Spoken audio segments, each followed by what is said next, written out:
Ako po, opo, nagkaroon ako ng near-death experience sa ospital at saka sa buhay. So, sa ospital, ayun, naranasan ko yung tinatawag na yung mga nurse kasi unresponsive na ako. Tapos sa buhay naman, nakaranas na ako ng parang Julia moment na parang at a very young age, maga kong na-feel na parang ayoko na, parang tapos na ako, ganyan.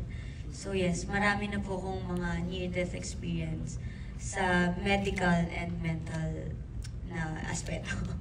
Anong natutunan mo from those experiences? Gaya po nung sabi ni Miss Lot and ni Ate Charlie, hindi naman kada makakasalamuhan natin, malalaman natin kung ano yung pinagdadaanan eh. Hindi naman porket may nagawang mali sa atin that day, kukutsay na natin, pagkasalitaan na natin ng masama, sisirain na natin yung araw nila dahil lang may inconvenience. So, it's free to be kind, it's free to be nice. Masayang maging kaibigan kasi hindi mo alam kung kailan nangangailangan ng kaibigan yung taong kaharap mo. So, it's free to be kind. Ayun, lagi ka lang maging mabait sa kapwa mo kahit na may ginagawang anomalya or kung ano man sa paligid mo. Always choose to be kind. Sa Naransay Rail, paano mo na-overcome yung thoughts na gano'n? At okay ka na ngayon?